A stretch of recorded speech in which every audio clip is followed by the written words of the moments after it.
दर्शनाचा विचार मांडत असताना तुकोबारायांनी चिंतन मांडलेलं आहे. विश्रांती पावलो सांभाळा उत्तरी, विश्रांती पावलो सांभाळा उत्तरी, विश्रांती पावलो सांभाळा उत्तरी, विश्रांती पावलो सांभाळा उत्तरी, विश्रांती पावलो सांभाळा उत्तरी, विश्रांती पावलो सांभाळा उत्तरी, विश्रांती पावलो सांभाळा उत्तरी, विश्रांती पावलो सांभाळा उत्तरी, वाढले अंतरे प्रेम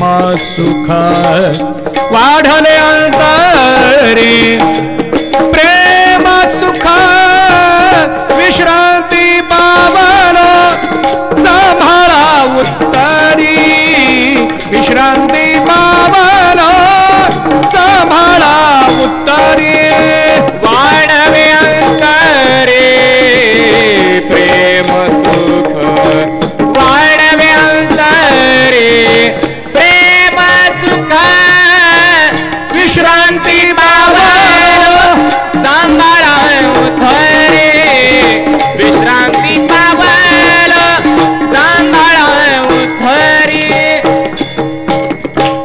विश्रांती पावलो सांभाळा उत्तरी, वाढले अंतरी प्रेम सुख. संत दर्शनाचं हे फल. अनेक मंडळी आचार्यांच्या दर्शनाला जाऊ लागले.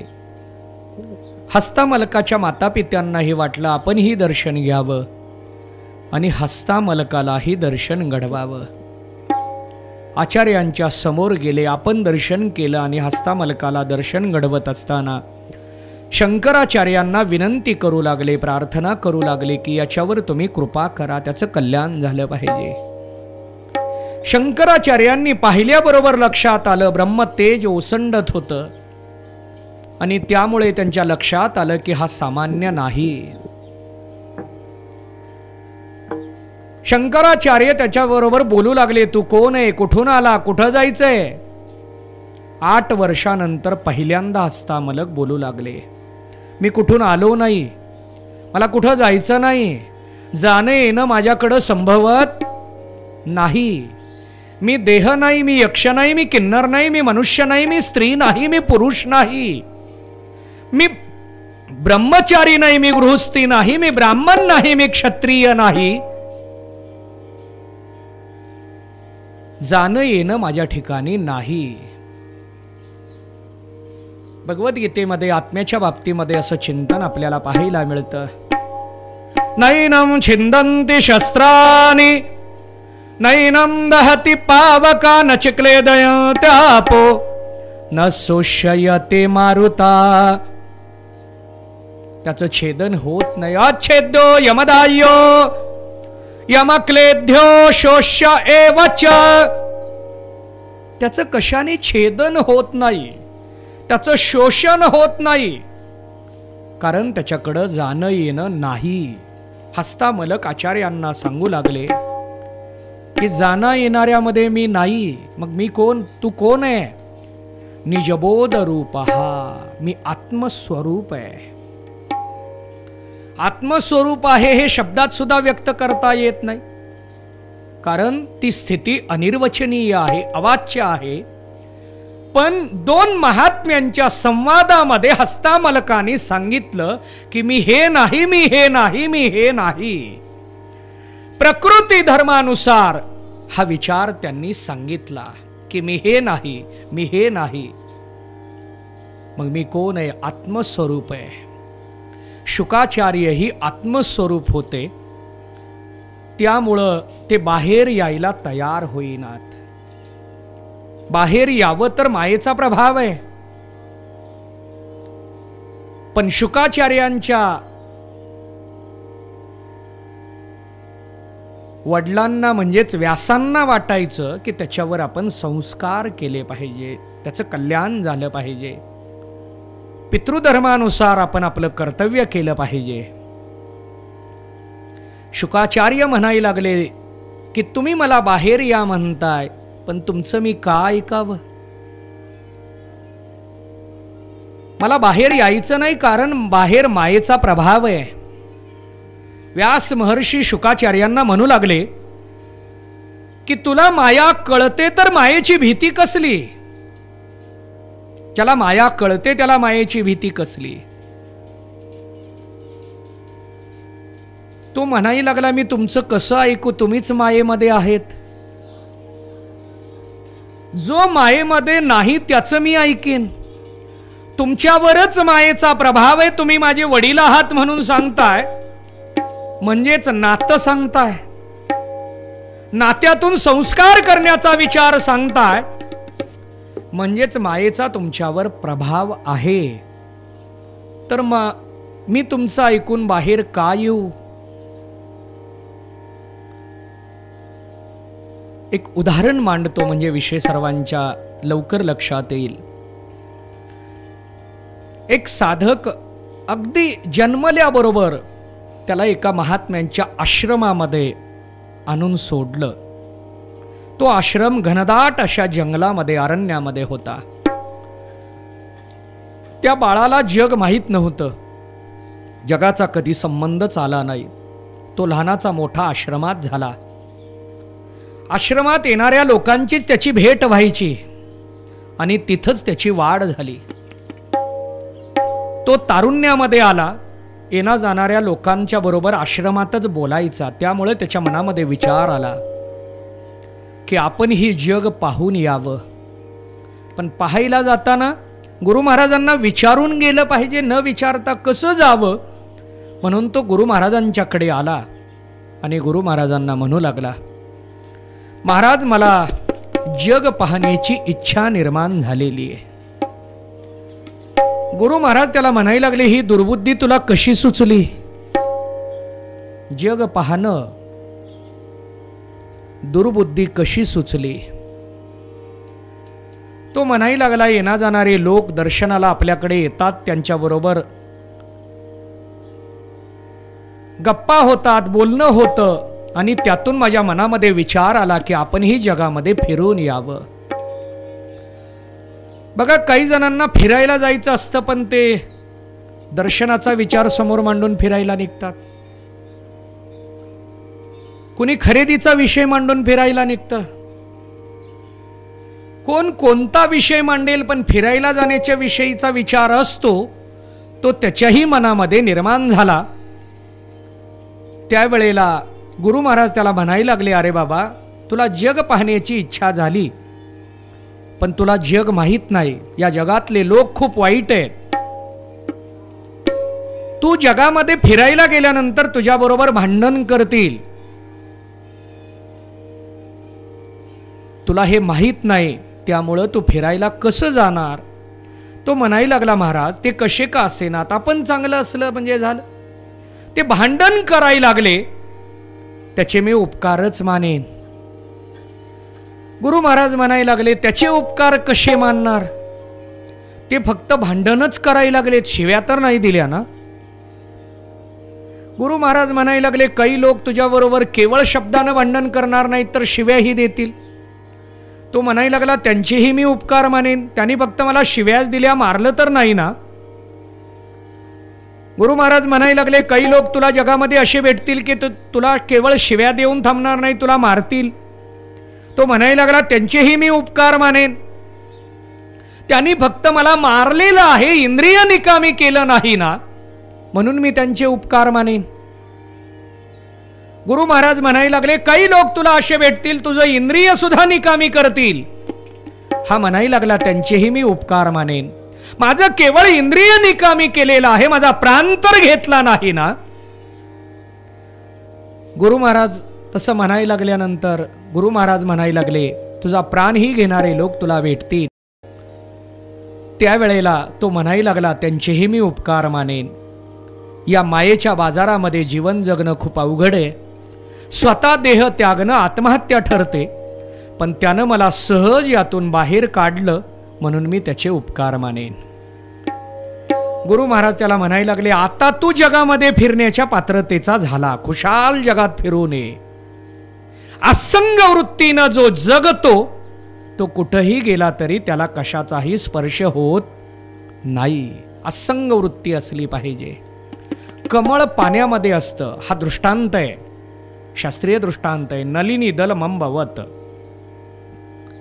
पाण्यामध्ये कमळ असतं, पाण्यातच जन्मतं, पाण्यात राहतं, पण पाण्यापासून अलिप्त आहे.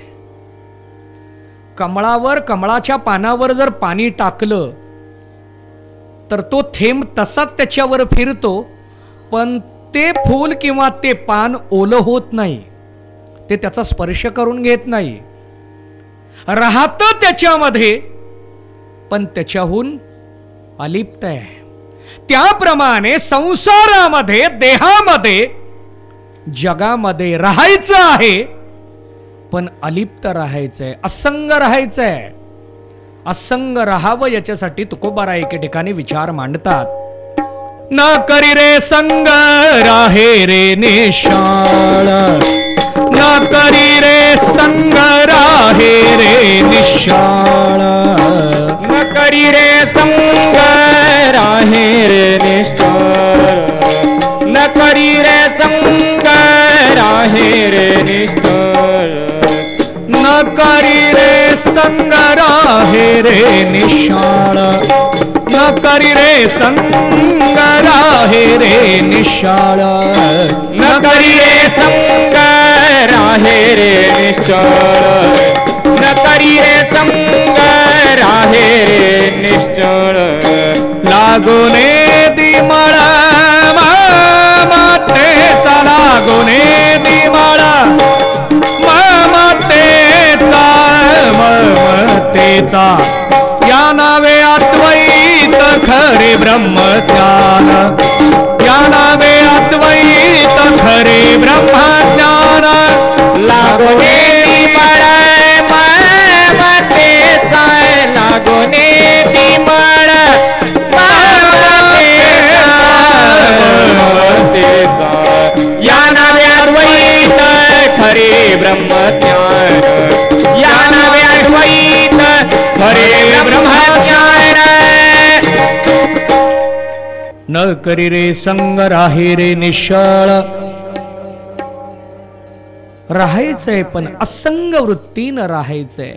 15व्या अध्यायामध्ये याचा विचार मांडत असताना साधकाजवळ कायम शस्त्र असलं पाहिजे.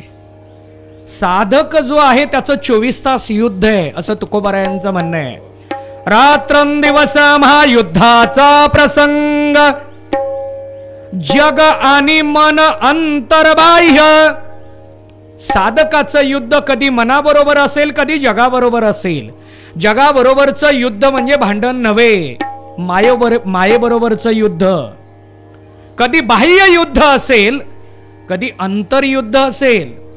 युद्ध कधी, पूर्वीच्या युद्धामध्ये नियम होते, सूर्योदय आणि सूर्यास्त. सूर्योदयाला सुरू होत होतं आणि सूर्यास्ताला संपत होतं, थांबत होतं. आता 24 तास युद्ध आहे, कधी शत्रू येईल सांगता येत नाही. आणि त्यामुळं साधकाकडं शस्त्र असलं पाहिजे, पण ते कोणतं? भगवद्गीतेमध्ये त्याचा विचार मांडलेला आहे. असंग शस्त्रेन दृढेन छित्वा, असंग रूपी शस्त्राचा स्वीकार करून आसक्तीचं छेदन दृढ निश्चयाने करा. छेदन करायचंय. हे चरित्र कशासाठी आहे? केवळ शुकाचार्य पाहण्यासाठी शुकाचार्यांचं चरित्र नाही, शुकाचार्यांसारखी अवस्था आपल्याला प्राप्त व्हावी म्हणून चरित्र आहे. शुकाचार्य बाहेर यायला का तयार होत नाहीत? तर माया तेवढी बलशाली आहे, मायेची व्याप्तीच अशी आहे. अहो, या मायेनं ब्रह्मदेवाला सोडलं नाही. मायेनं ब्रह्मदेवाला सोडलं नाही, तर बाकी जीवाचा विचारच नाही. त्यामुळं शुकाचार्य बाहेर यायला तयार होईनात. व्यासांनी शेवटी शुकाचार्यांना विचारलं की मग बाहेर येण्यासाठी काय करावं लागेल? ज्याच्यावर मायेचा प्रभाव नाही त्याच्याबरोबर माझा संवाद घडवा. व्यासांनी विचार केला की कृष्ण परमात्म्याशिवाय आपल्याला आता दुसरा मार्ग नाही. त्यांनी त्यांचं स्मरण केलं. कृष्ण परमात्मा त्या ठिकाणी प्रगट झाले आणि प्रगट झाल्यानंतर कृष्ण परमात्म्याने शुकाचार्यांच्या बरोबर बोलायला सुरुवात केली. कृष्ण परमात्म्याचा शब्द कानावर पडल्याबरोबर शुकाचार्य एकाग्र झाले. वृत्ती तदाकार बनली आणि त्यांच्याबरोबर संवाद साधत असताना विचारू लागले, आपण कोण आहात? कृष्ण परमात्म्याने आपली सत्ता सांगितली, आपला अधिकार सांगितला आणि त्यावेळेला शुकाचार्य बाहेर आले. बाहेर आले न थांबता पळूच लागले. आपल्याकडे मूल जन्मत ते बालवय, पण शुकाचार्य 12 वर्ष आईच्या गर्भात होते. 12 वर्षे लपाले रे. नामदेवरायांचं प्रमाण आहे. कापत कापत बाहेर आले. कापत का आले? बाहेर आले पण कापत कापत आले. बाहेर आले कृष्ण परमात्म्याच्या सांगण्यानुसार, पण तरी मायेची भीती गेली नाही म्हणून कंप चालू आहे. मायेचा प्रभाव त्यांच्यावर इतका मोठा होता म्हणून कंप चालू आहे. आणि त्या कंपामुळे कापत कापत बाहेर आले. नागवेची पळाले रे. ते पळायला लागल्यानंतर शुकाचार्य त्यांच्या पाठीमागे जाऊ लागले. शुकाचार्य पाठीमागे धावतायत, हाका मारतायत, थांब पुत्रा, थांब पुत्रा. शुकाचार्य त्यांना ओ देत नाहीत, प्रतिसाद देत नाहीत, हाक देत नाहीत. पण बाजूची असलेली वृक्ष, वेली वगैरे तेच त्यांना प्रतिसाद देऊ लागले शुकाचार्यांच्या भूमिकेतून. कारण शुकाचार्यांची अवस्था केवळ एका मर्यादित देहामध्ये, उपाधीमध्ये नसून व्यापकत्वाने ते ओतप्रोत अशी स्थिती शुकाचार्यांच्याकडे होती. विष्णुमाय जग वैष्णवाचा धर्म, अशी स्थिती शुकाचार्यांची होती. ओतप्रोत भाव होता आणि त्यामुळे त्या ठिकाणी असलेले वृक्ष व्यासांना ओ देऊ लागले. शुकाचार्य पळत निघाले. समोर एक सरोवर होतं आणि त्या सरोवरामध्ये काही स्त्रिया स्नान करत होत्या. शुकाचार्य गेले, त्यांच्याकडे कसलाच प्रतिसाद दिसला नाही. पण व्यास महर्षी वृद्ध आहेत, वय झालेलं आहे आणि त्या ठिकाणी आल्याबरोबर काही स्त्रियांनी वस्त्र घ्यायला सुरुवात केली. काही स्त्रिया पाण्यामध्ये जाऊ लागल्या. हा प्रकार पाहिल्याबरोबर व्यास महर्षी त्यांना म्हणायला लागले की माझा तरुण मुलगा या ठिकाणावरून गेला तरी तुम्हाला त्याचं काही वाटलं नाही, पण मी आल्यानंतर तुम्ही लगेचच असं. त्यांनी सांगितलं की त्यांच्यामध्ये विकार भाव नाही, ते निर्विकारी आहेत, निर्विषय आहेत, तदाकार आहेत आणि म्हणून त्यांचा काही परिणाम दिसत नव्हता, म्हणून आमच्या प्रतिक्रिया दिसल्या नाहीत. याचा अर्थ व्यासांच्याकडे हे होतं असं नाही, पण देह तादात्म्याने त्यांचा प्रवास शुकाचार्यांच्या तुलनेमध्ये व्यासांचा विचार आपल्याला त्या अनुषंगाने पाहावा लागतो. शुकाचार्यांचा जन्म होऊन शुकाचार्य पुढे गेले, एका गुहेमध्ये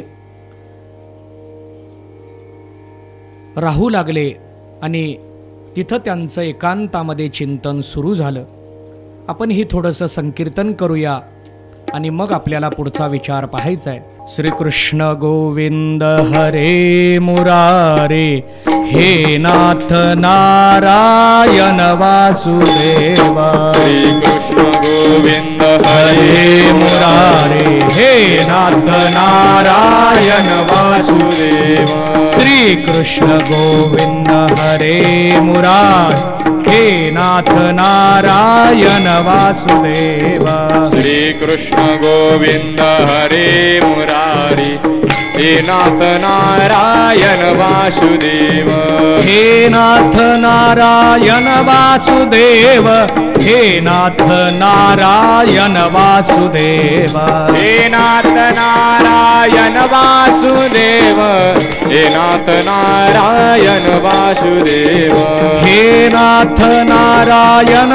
वासुदेव हे नाथ नारायण वासुदेव हे नाथ नारायण वासुदेव हे नाथ नारायण वासुदेव हे नाथ नारायण वासुदेव हे नाथ नारायण वासुदेव हे नाथ नारायण वासुदेव हे नाथ नारायण वासुदेव श्री कृष्ण गोविंद हरे मुरारे हे नाथ नारायण वासुदेव श्री कृष्ण गोविंद हरे मुरारे हे नाथ नारायण वासुदेव श्री कृष्ण गोविंद हरे मुरारे हे नाथ नारायण वासुदेव श्री कृष्ण गोविंद हरे मुरारी हे नाथ नारायण वासुदेव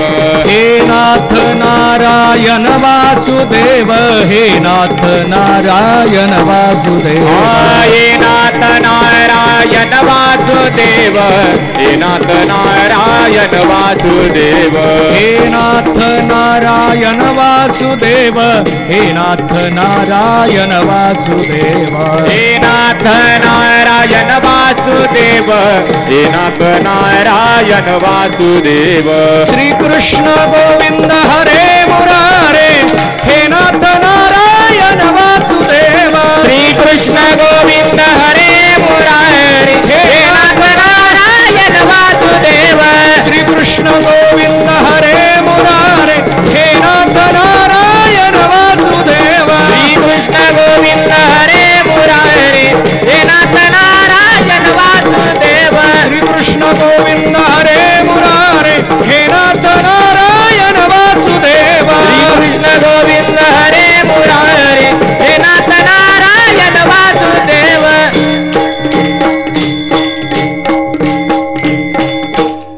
शुकाचार्यांच्या जन्माचा आपण विस्तारानं विचार पाहिला. कारण शुकाचार्य हे महान भगवत भक्त आहेत. भगवत भक्त कुणाला म्हणावं हाही विचार आपल्याला पाहावा लागणार आहे. जो स्थितीमध्ये आरूढ आहे, जो भक्तीतून स्वरूपातून कधी विभक्त होत नाही, याला भक्त असं संबोधलं जातं. पार्थागा जगी तेची भक्त तेची योगी उत्कंठा तया लागे. अखंड मज 12व्या अध्यायामध्ये ज्ञानोबरायांनी हा विचार आपल्या समोर मांडला. जो अखंड वृत्तीवर आरूढ आहे याला भक्त असं म्हटलं जातं. आणि ही अवस्था शुकाचार्यांच्याकडे होते. शुकाचार्य एका गुहेमध्ये असताना व्यास महर्षींच्या आश्रमातले काही साधक खेळत खेळत त्या ठिकाणी गेले आणि पाहतायत तर त्या ठिकाणी शुकाचार्य बसलेले, ध्यान लावलेले, डोळे बंद आहेत. यांनी त्यांचं ध्यान भंग करण्याचा खूप प्रयत्न केला, पण ते काही बाहेर आले नाहीत. हा सगळा प्रकार त्या साधकांनी व्यास महर्षींना सांगितल्याबरोबर, व्यास महर्षी हे सर्वज्ञ आहेत. त्यांनी अंतर्ज्ञानाने ओळखलं की ते दुसरं तिसरं कोणी नसून आपला पुत्र शुक आहे. यांनी त्या आपल्या साधकांना, शिष्यांना एक श्लोक दिला. हा श्लोक तुम्ही त्यांच्या समोर गेल्यानंतर गाऊन दाखवा म्हणा. ते साधक श्लोक पाठ करून दुसरे दिवशी त्या गुहेमध्ये गेले आणि तो श्लोक म्हणू लागले. श्लोक म्हणत असताना शुकाचार्य देहावर आले. त्या शिष्याबरोबर साधकाबरोबर त्या ठिकाणी उड्या मारू लागले, खेळू लागले. त्या श्लोकातील जो अर्थ होता त्यामध्ये ते रंगून गेले आणि थोड्या वेळात पुन्हा जाऊन आपलं ध्यान त्यांनी लावलं. त्या साधकांनी शिष्यांनी येऊन घडलेला सगळा प्रकार व्यास महर्षींना जसाच्या तसा सांगितला.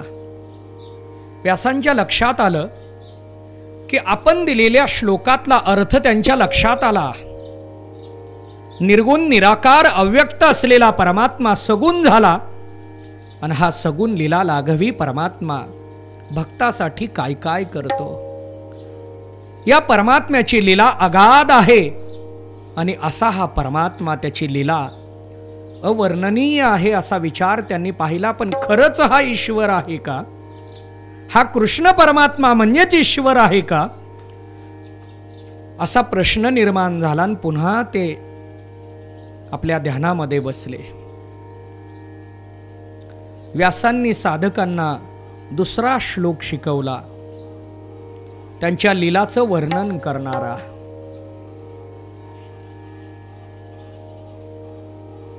त्याचंच चिंतन आणि त्याचा विस्तार म्हणजे गवळणी प्रकरण.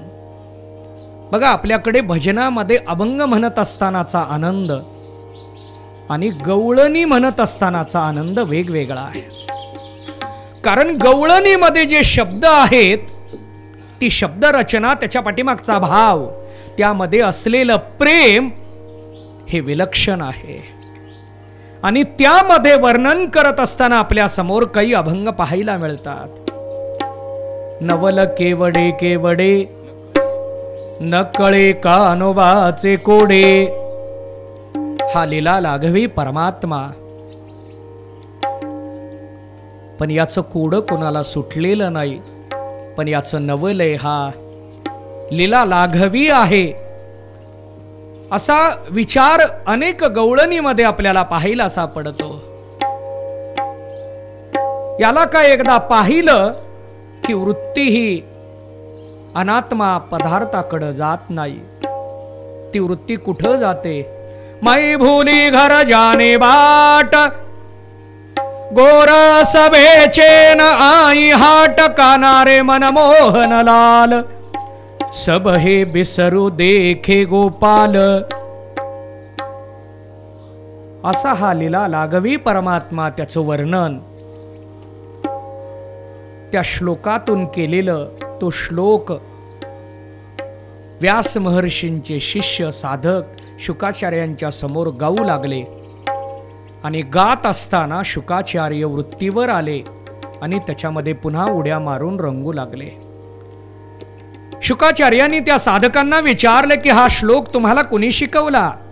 आमच्या गुरु महाराजांनी. कोण आहेत गुरु महाराज? त्यांनी सांगितलं, अमुक अमुक ठिकाणी आश्रम आहे आणि त्या ठिकाणी व्यास महर्षी नावाचे आमचे गुरु महाराज आहेत, मला त्यांच्याकडे घेऊन चला.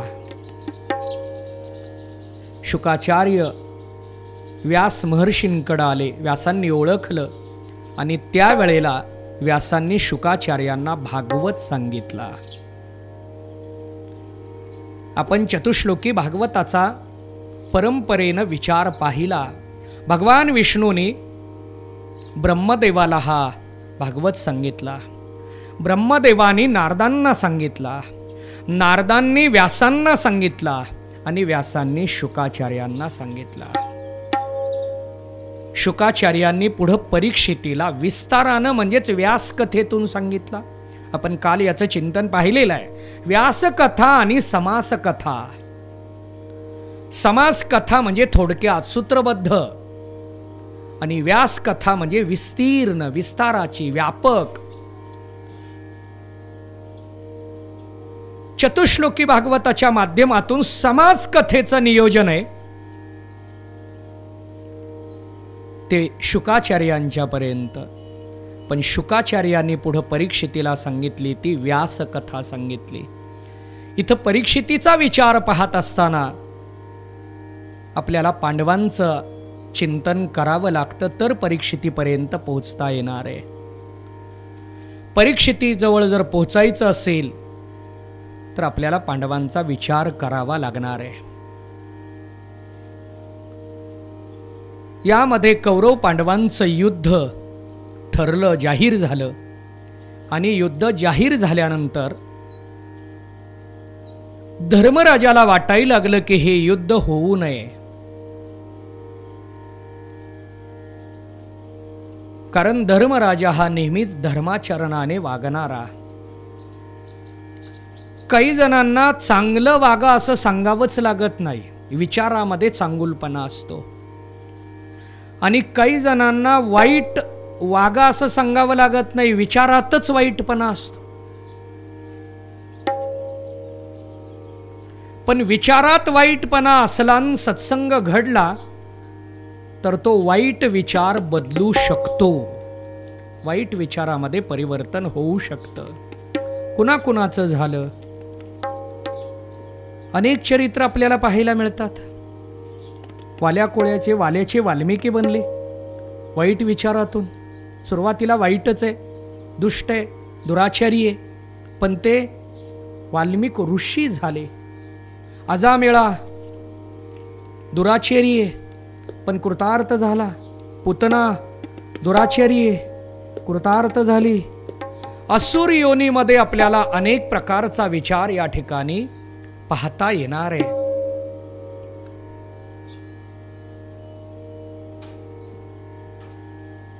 कौरव आणि पांडवांच्या युद्धामध्ये धर्मराजाला फक्त वाटायचं की युद्ध नको, पण कौरवांनाही वाटत होतं युद्ध व्हावं आणि पांडवांनाही वाटत होतं युद्ध व्हावं. पण धर्मराजा मात्र नको म्हणतोय. त्यांनी कृष्ण परमात्म्याला बोलावलं आणि सांगायला सुरुवात केली की म्हटले मला युद्ध नकोय. कृष्ण परमात्मा म्हणायला लागले युद्ध नकोय, चांगली गोष्ट आहे. मग काय इच्छा आहे?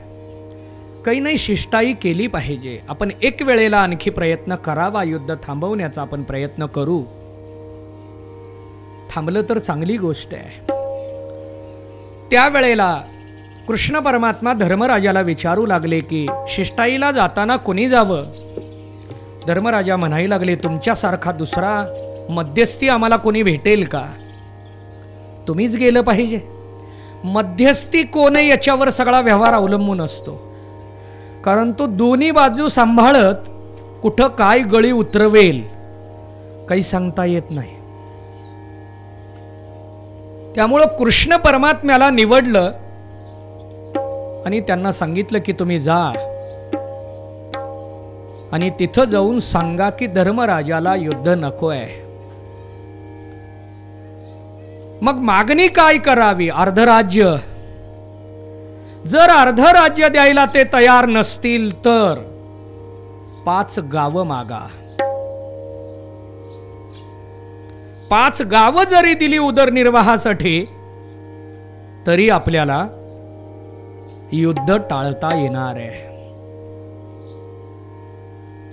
कृष्ण परमात्म्याने विचार केला की युद्ध झालं पाहिजे, कारण तो ईश्वर आहे. ईश्वर म्हटलं की उत्पत्ती, स्थिती आणि लय या तिन्ही गोष्टी सांभाळाव्या लागतात. उत्पत्तीचाही विचार करावा लागतो, स्थितीचाही विचार करावा लागतो आणि लयाचा म्हणजेच प्रलयाचाही विचार करावा लागतो. युद्ध झाल्याशिवाय संहार होणार नाही. पण धर्मराजा तर युद्ध नको म्हणतायत. मग काय करावं? विचार सुरू झाला. नकुल आणि सहदेवाला विचारायला सुरुवात केली. धर्मराजा युद्ध नको म्हणताय, तुमचं काय म्हणणं आहे? नकुल आणि सहदेव हे धर्मराजाचे म्हणजेच युधिष्ठिराचे सावत्र भाऊ आहेत, सखे नाहीत. सावत्र भाऊ आहेत, पण त्यांचं बोलणं काय आहे की धर्मराजा जे सांगतील ते आम्हाला प्रमाण आहे, आमचं मत घ्यायची गरजच नाही. धर्मराजा युद्ध नको म्हणतायत, पुन्हा आम्हाला विचारायचं नाही, नको म्हणतायत, नको आहे, हो म्हणतायत, हो,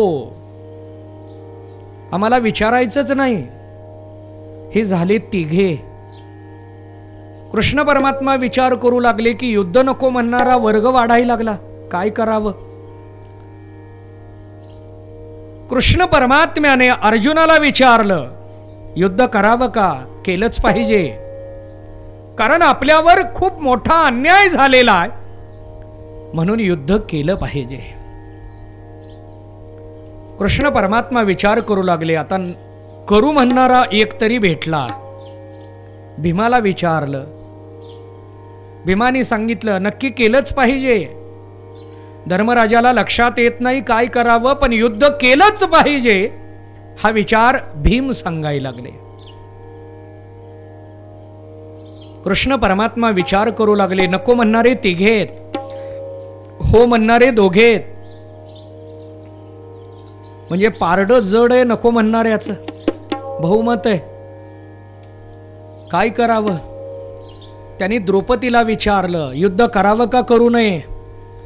युद्ध नको म्हटलं तर शेवटपर्यंत माझी केस अशीच मोकळी ठेवावी लागणार आहेत, मग युद्ध करायचं का नाही. द्रौपदी वस्त्रहरणाच्या प्रसंगामध्ये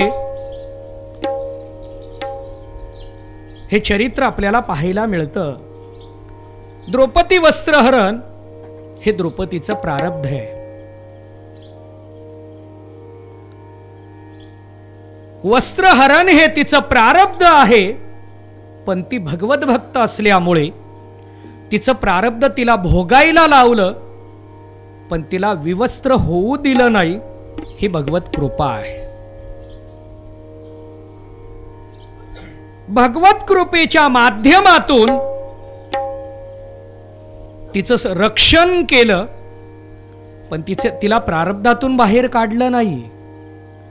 अहो, हा जगन्नियंता परमात्मा आहे, कर्तुम अकर्तुम अन्यथा कर्तुम असं सामर्थ्य या कृष्ण परमात्म्याकडे असताना त्यांनी द्रौपदीला त्या भर सभेतून बाहेर काढू शकले असते. कृष्ण परमात्मा उपस्थित होऊन जर त्यांनी सगळ्याला थांबवून द्रौपदीला बाहेर काढलं असतं तर वस्त्रहरण झालंच नसतं. पण त्यांनी तिला बाहेर काढलं नाही का, तिचं ते प्रारब्ध आहे. भक्ताला प्रारब्ध भोगायला लावतो, पण वेदना देत नाही, यातना देत नाही. प्रसंग मोठा आहे. आपला चरित्र बऱ्यापैकी पुढे जायला हवं होतं, पण शुकाचार्यांच्या चरित्रामध्ये बराच वेळ गेला. वस्त्रहरणाच्या प्रसंगामध्ये दुर्योधनाने भर सभेमध्ये द्रौपदीची केस धरून ओढल्यामुळे तिनं आपली केस रिकामी ठेवली होती. भीमाला सांगितलं होतं की त्याला मारून त्याचं रक्त माझ्या केसाला लावल्याशिवाय मी माझी केस बांधणार, माझे केस केव्हा बांधेन, तर दुर्योधनाला मारून त्याचं रक्त लावल्यानंतर. केस मोकळे होते आणि त्यामुळं मी अशीच राहणार का, हा प्रश्न कृष्ण परमात्म्यासमोर द्रौपदीने मांडला. युद्ध झालं पाहिजे. कृष्ण परमात्मा म्हणू लागले की आता इकडं तिघे तिकडं तिघे झाले, नको म्हणणारे तिघेत आणि हो म्हणणारे तिघेत. चला म्हटले आता आपल्याला काहीतरी करता येणार आहे. कृष्ण परमात्मा शिष्टाईसाठी निघाले, निरोप पाठवला. दुर्योधनाने आपल्या स्वतःचा भला मोठा हॉल, भला मोठा असा परिसर सगळा रिकामा केला आणि कृष्ण परमात्म्यासाठी तो सुसज्ज केला.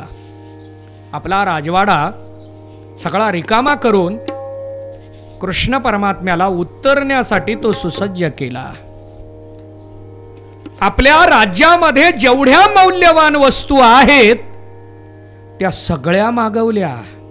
त्याला काय कमी आहे. राजा बोले दल हाले म्हटल्यासारखं कृष्ण परमात्म्याचं स्वागत इतकं मोठं करावं की त्यानं शिष्टाईच विसरली पाहिजे असा विचार दुर्योधनाच्या मनात होता. पण कृष्ण परमात्मा हा बाह्य उपचाराला बळी पडत नाही. आम्ही बळी पडतो.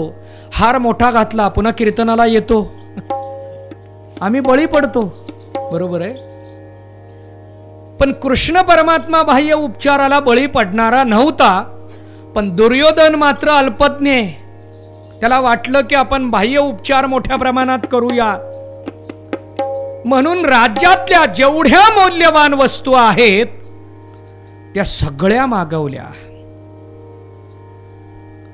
कृष्ण परमात्म्याची तयारी इतकी मोठी केली. सगळं राज्य कृष्ण परमात्म्याच्या स्वागतासाठी. हा दुर्योधन असला, आसुर वृत्ती असली तरी तो भाग्यवान आहे. कारण कृष्ण परमात्म्याच्या स्वागताचं नियोजन त्याच्याकडे आलेलं आहे. कृष्ण परमात्मा त्याच्या भेटीला येतोय हे सामान्य नाही. अहो, आपण देवाकडे जातो, देवाकडे जाण्यामध्ये जन्मच्या जन्म जातात, पण त्या देवाचं दर्शन घडत नाही. त्याचा धावा करावा लागतो. बारे पांडुरंगा केव्हा भेट देसी, झालो परदेसी तुझ विना.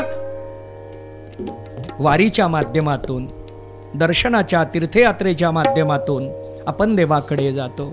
देव आपल्याकडे येत नाही, आपण देवाकडे जातो. पण कृष्ण परमात्मा दुर्योधनाकडे निघाले. कशासाठी निघाले हा मुद्दा नाही, पण देव याई लागले हे भाग्य दुर्योधनाला प्राप्त झालेलं आहे. जय्यत तयारी सुरू झाली. उद्धवानी कृष्ण परमात्म्याला हस्तिनापुरात घेऊन येत असताना कृष्ण परमात्म्याने उद्धवाला सांगितलं, राजमार्गाने मला घेऊन जाऊ नको. असा दुसरा कोणता मार्ग आहे का की त्या मार्गाने आपण विदुरांच्याकडे गेलं पाहिजे. आपल्याला दुर्योधनाकडे न जाता विदुरांच्याकडे जायचंय. दुर्योधनाच्याकडे असलेली पंचपक्वान्न देवाला नको वाटली. दुर्योधनाच्याकडे असलेलं राजवैभव कृष्ण परमात्म्याला नको वाटलं. विदुराच्या घरी काहीच नाही. अंतरायला साडी गोधडी सुद्धा व्यवस्थित नव्हती असे विदुर. पण तरी कृष्ण परमात्मा उद्धवाला म्हणू लागले, उद्धवजी चल विदुरा घर जावे. उद्धवजी चला विदुरांच्या घरी घेऊन चला. का जायचंय? विदुरांच्या घरी का जायचंय? तर मला विदुर काकांची भेट घ्यायची आहे. विदुर काका म्हणजे सामान्य नाहीत. विदुर काका म्हणजे कोण?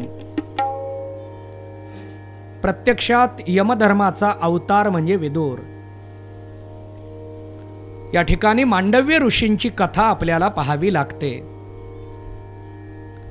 मांडव्य नावाचे ऋषी होऊन गेले आणि ते एका वेळेला ध्यानस्थ बसले होते. ते ज्या राज्यात राहत होते त्या राज्यातल्या राजाच्या तिजोरीवर काही चोरांनी दरोडा टाकला. तिजोरी लुटली. हे सैनिकांच्या लक्षात आल्याबरोबर सैनिक त्या चोराच्या पाठीमागे धावू लागले. चोर पुढे पळतायत, सैनिक पाठीमागे. त्या चोरांच्या लक्षात आलं की सैनिक आपल्या जवळ येत आहेत, आपण सापडणार आहोत. मुद्देमाला सहित जर सापडलो तर शिक्षा मोठी आहे. मग हे आपण चोरून आणलेलं, दरोडा टाकलेलं जे धन आहे ते कुठं टाकावं हा विचार सुरू झाला. आणि धावत असताना समोर ध्यानस्थ बसलेले मांडव्य ऋषी दिसले. त्यांच्या समोर ते सगळं धन ठेवलं. चोर पुढं निघून गेले, पळून गेले. पाठीमागून सैनिक आले. त्यांनी ते धन पाहिलं आणि विचार करू लागले की हा चोर आहे, आपण त्याला पकडेल म्हणून हा डोळे बंद करून ध्यान लावून बसलेला आहे. म्हणून त्यांनी मांडव्य ऋषीला उचललं आणि राजाला निरोप पाठवला. चोर मुद्देमाला सहित सापडलेला आहे.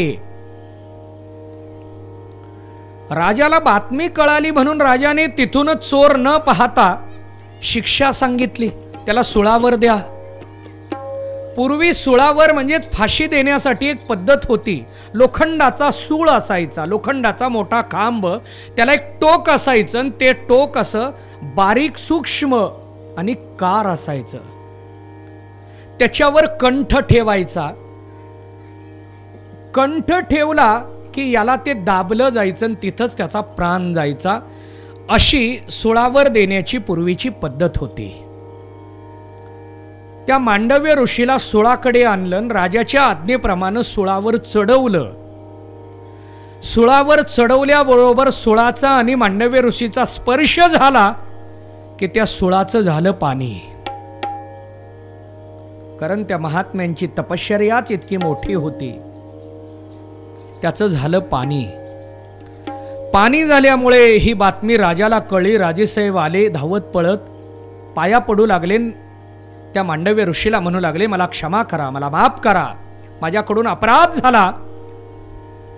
चोर मुद्देमाला सहित सापडला, ही वार्ता माझ्याकडे आली म्हणून मी शिक्षा ठोठावली. मांडव्य ऋषी म्हणायला लागले, हा तुझा दोष नाही, हा यमधर्माचा दोष आहे. त्याने यमधर्माला बोलायला सुरुवात केली.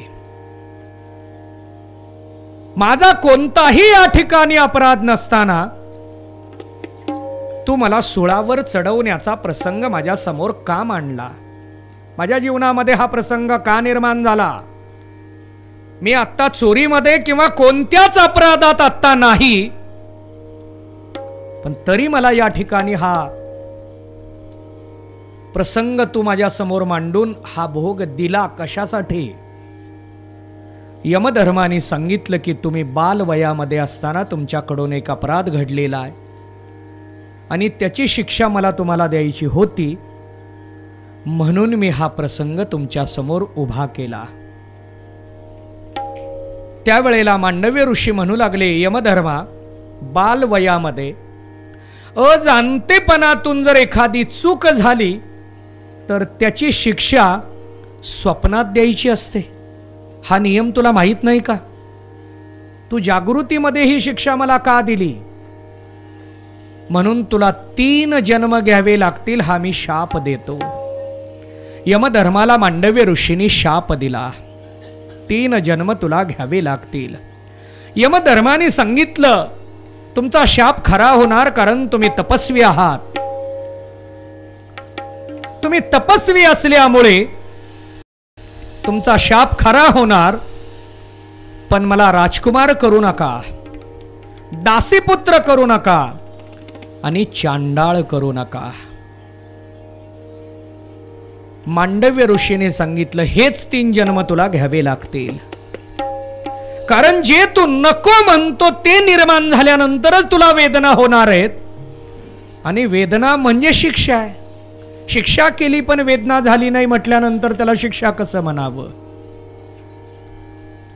तेच 3 जन्म तुला घ्यावे लागतील. म्हणून यमधर्माने 3 जन्म घेतले. एक युधिष्ठिर हा यमधर्माचा राजकुमार या भूमिकेतला एक अवतार आहे. दुसरा जन्म म्हणजे विदूर, दासीपुत्र विदूर, आणि तिसरा जन्म एका चांडाळाच्या घरी. विदूर काका म्हणजे यमधर्म, पण विदूर हे निस्सीम आणि निष्ठावंत भक्त असल्यामुळे ते देवाचे आवडते भक्त होते. कृष्ण परमात्म्याने उद्धवांना सांगितलं की आपल्याला विदूर काकांच्या घरी जायचं आहे. विदूर काकांच्या घरी आले. दार वाजवल्याबरोबर विदूर पत्नीने दार उघडलं. कृष्ण परमात्म्याला पाहिल्याबरोबर ती देहातीत झाली. तिची अवस्था बदलून गेली. जगाचा नियंता परमात्मा आपल्याकडे आलेला आहे, तोही आमंत्रणा विना आलेला आहे. ज्या भगवत चिंतनामध्ये आपला दररोजचा काळ जातोय, तो परमात्मा आपल्याकडे विना आमंत्रणाचा आलेला आहे, म्हणून ती देहातीत झाली. त्याचं वर्णन तुकोबारायांनी खूप सुंदर पद्धतीने केलेलं आहे. असो आईसा कोठे आठवचे नाही, असो आईसा कोठे आठवचे नाही, असो आईसा कोठे आठवचे नाही, असो आईसा कोठे आठवचे नाही, असो आईसा कोठे आठवचे नाही, असो आईसा कोठे आठवचे नाही, असो आईसा कोठे आठवचे नाही, असो आईसा कोठे आठवचे नाही, देहीचा विदेही भोगू दशा, देहीचा विदेही भोगू दशा, भोगू दशा, सर्व सुखल्यालो सर्व अलंकार, सर्व सुखल्यालो सर्व अलंकार, देहीचा विदेही भोगू दशा, देहीचा विदेही भोगू दशा, भोगू दशा, सर्व सुखल्यालो सर्व अलंकार, सर्व सुखल्यालो सर्व अलंकार. देहामध्ये असताना विदेही अवस्थेला जाता येतं. याच अवस्थेमध्ये विदुर पत्नी काय करतोय याचं भानच राहिलं नाही. कृष्ण परमात्मा आतमध्ये आल्याबरोबर त्यांनी पाठ घेतला, पण पाटावर आपण बसलीन देवाला खाली बसवलं. त्यांच्याकडे कृष्ण परमात्म्याला काय द्यावं हा विचार सुरू झाला. त्याच दिवशी सकाळी कुणीतरी त्यांना केळी दिलेली होती आणि ती केळी घेतली. ती केळीची साल देवाला द्यावी ना आतला गाभा विदुर पत्नीने आपण खावा. कृष्ण परमात्म्याने त्या केळीची साल खाताना म्हणावं, किती गोड आहेत केळी, किती चांगली आहेत, रुचकर आहेत. एवढ्यात विदुर काकाने ते दृश्य पाहिलं आणि विदुर काकाने पत्नीला हाक मारल्याबरोबर ती देहावर आली. देहावर नसताना भक्त कोणत्या अवस्थेत असतो? आता कैसी जाऊ घरा, नोहे बारा लौकिक, हीच अवस्था विदुर पत्नीची झालेली आहे. विदुर काकांनी हाक मारल्याबरोबर ती देहावर आली. विदुर काका म्हणायला लागले, तू काय करतीये? केळीचा गाभा स्वतः खाती आणि देवाला केळीची साल देतीये. तिने पुन्हा दुसरी केळी घेतली, गाभा देवाला दिला आणि साल आपल्याकडे ठेवून घेतली. कृष्ण परमात्मा म्हणायला लागले, ही काही रुचकर नाही, ही गोड नाही. विदुर काका म्हणायला लागले, काय देवा तुमचं पण, साल खात असताना गोड आहे म्हणता आणि गाभा खाताना गोड नाही म्हणता.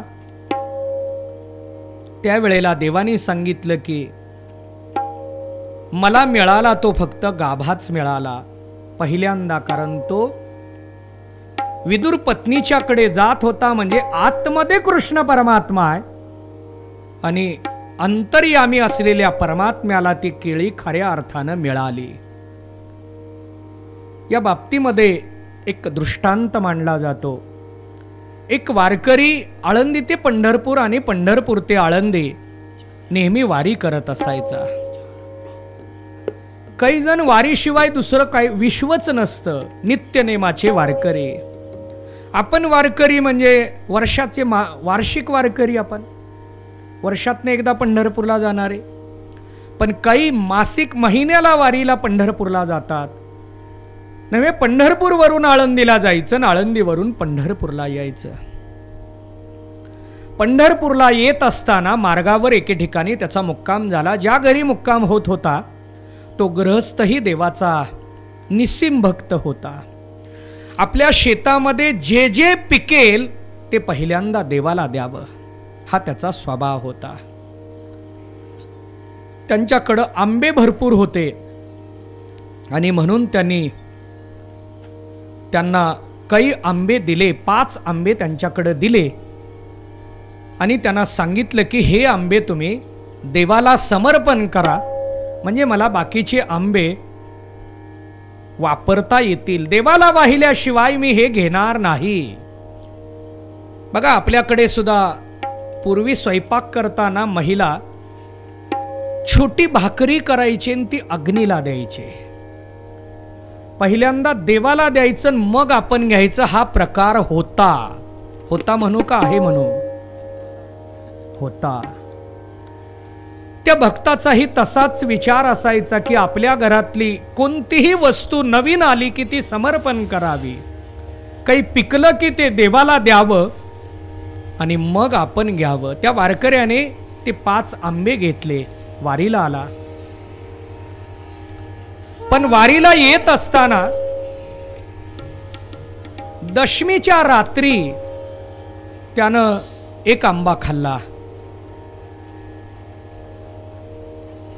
एकादशीला तो दुसरा आंबा खाल्ला आणि देवाला 3 आंबे दिले.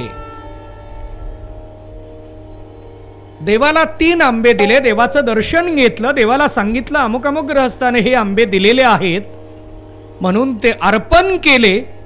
आणि तो वारकरी माघारी जायला पुन्हा निघाला. वारी पूर्ण झाली, माघारी जात असताना त्या गृहस्थाच्या कडे आला. गृहस्थाला सांगितलं की देवाला 3 आंबे दिले. त्या वारकऱ्यालाही वाटलं 3 तरी 5 मधले देवाला पोहोचले. वारकरी तिथंच मुक्काम करू लागला. तो दुसरा भक्त, त्याच्या स्वप्नामध्ये देव आले आणि त्यांनी देवाला विचारलं तुम्हाला किती आंबे मिळाले. त्यांनी सांगितलं 2च मिळाले. त्या भक्ताला वाटलं मी वारकऱ्याला तर 5 दिले होते, त्यातले स्वतः 2 खाल्ले, देवाला 3 दिले असं तो सांगतोय, पण देव तर सांगायला लागले 2च दिले. त्यानं खोटं का बोलावं. पहाटे उठल्याबरोबर त्या वारकऱ्याला तो भक्त बोलू लागला की म्हटले तुम्ही तर मला सांगितलं की मी 3 आंबे दिले. हो 3च दिले. रात्री माझ्या स्वप्नामध्ये प्रत्यक्षात पांडुरंग परमात्मा आले होते आणि त्यांनी मला सांगितलं की 2 आंबे दिले. त्यांनी सांगितलं असं होणार नाही, मी 3च आंबे दिले. नाही म्हटले आता आंब्याचा हिशोब लागल्याशिवाय तुम्ही जायचं नाही. वारकऱ्याला तिथंच ठेवून घेतलं.